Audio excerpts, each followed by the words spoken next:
Hey there, friends. Jeff Fritz here, and I've got another Ask a Developer interview. And today, I've got Tyler Leonhardt here from the PowerShell team. Hey, Tyler. Why don't you give folks Hey, Jeff. How's it going? It's going great. Why don't you give folks a quick introduction so we can learn a little bit more about you? Yeah, sure. So, as Jeff said, my name is Tyler. I'm a software engineer on the PowerShell team here at Microsoft.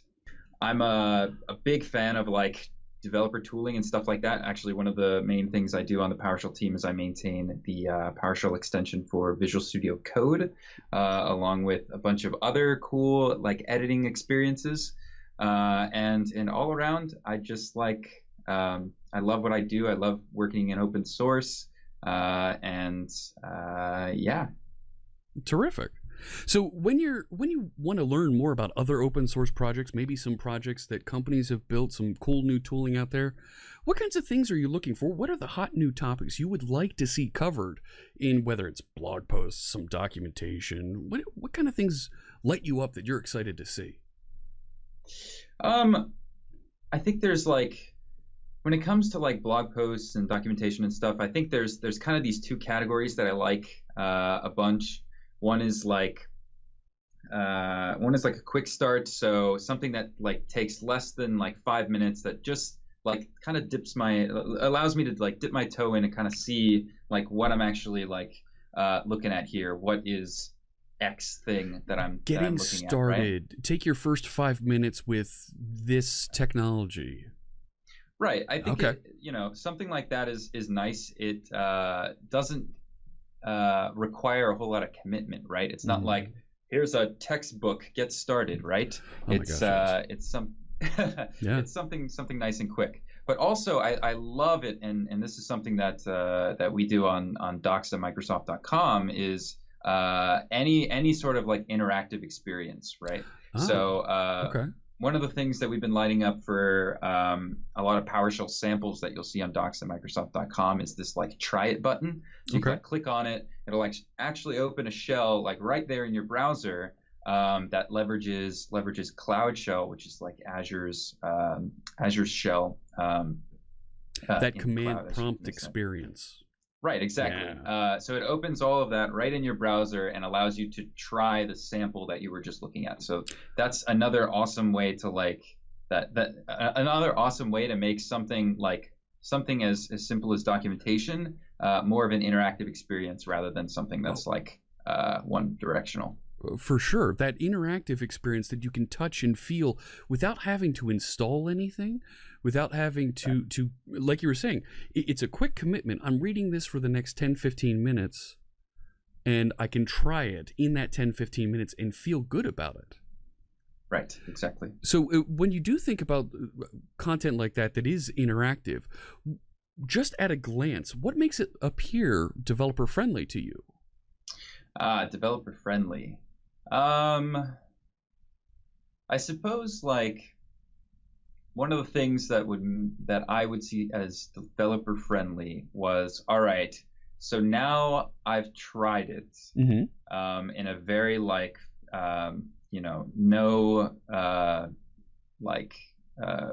having to install a bunch of stuff. Now that I'm all right, I'm ready to graduate from that first phase. How can I leverage this in something that I already use today? So an example might be all right, and I'm just pulling this out of thin air. Sure. All right, I've tried it right on the website in this interactive experience there. Now I'd like to take that and bring it into my text editor, whether it's bringing it into VS Code or bringing into, dropping in some sort of sample right into my GitHub repo or something like that, right?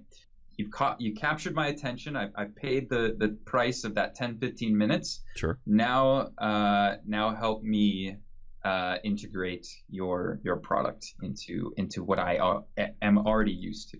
Do you also look for those next steps, things at the end of an article of, hey, try this now, download the sample, those types of things?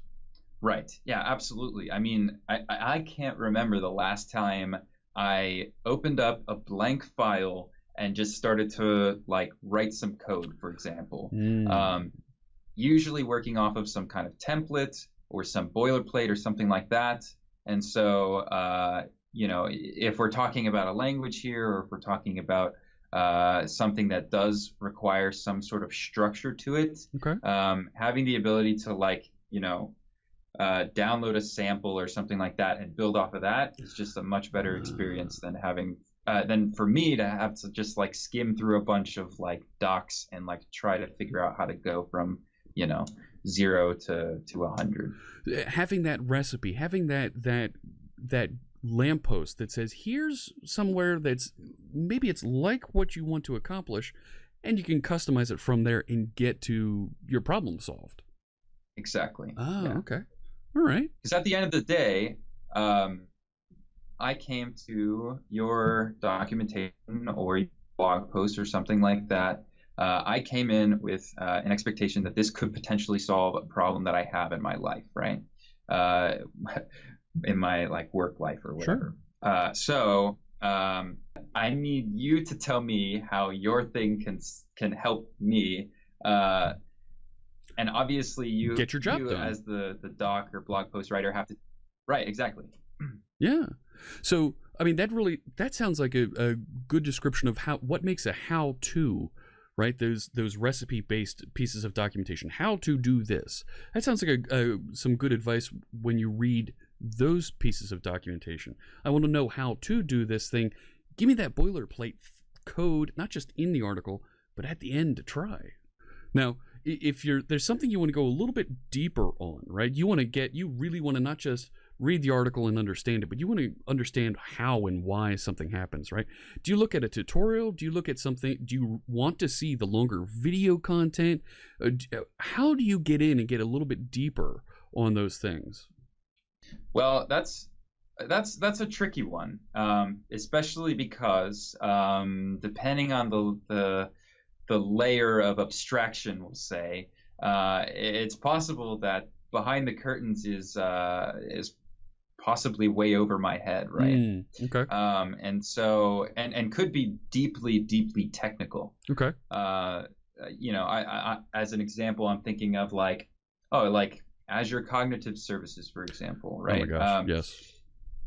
For me, as a developer who has no degree in machine learning, it's just an API, and I know to do X, Y, and Z, and I can get what I want, right? Sure. But behind those curtains is a whole lot of stuff that is way over my head. Oh, sure. And then I know people have preferences, and they might want to go down watching a video or something like that. That's nice because you could just pause and say, oh, wait, hang on, I need to go back and listen to that to kind of grasp that one more time. But sure. But yeah.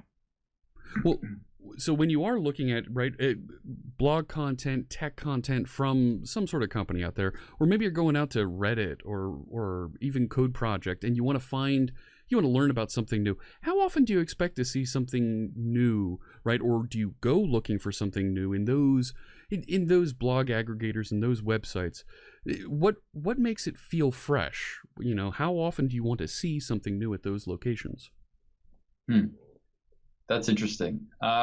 So I'd say the place that I get a large chunk of what I deem to be a new thing is either on Twitter. I'm on Twitter probably way too often.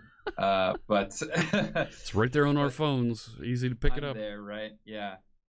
I've also seen a lot of really cool new things presented at meetups or tech conferences or something like that. Okay. And as far as what makes it feel new, that's a very interesting question, because I feel like there's a little bit of emotion in that aspect as well, in that how it's presented and feeling as if this could potentially change the way I normally think about something.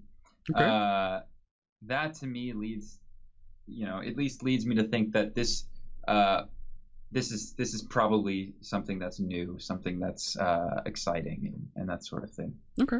I guess what it boils down to is if I am given something that makes me think differently, then that's at least new to me, right? Sure. Now, when you're thinking about some of that new technology, some of that stuff that, right, gets you emotionally hooked into, right, and you think of great tech content, what you mentioned several times, the docs for Microsoft are a pretty good place that you can interact with. Are there other places that you see online where you see great tech content? I mean, Twitter and some of the social medias like that, where they're a jump off point to some of these, but yes, where do you like to read tech content like that?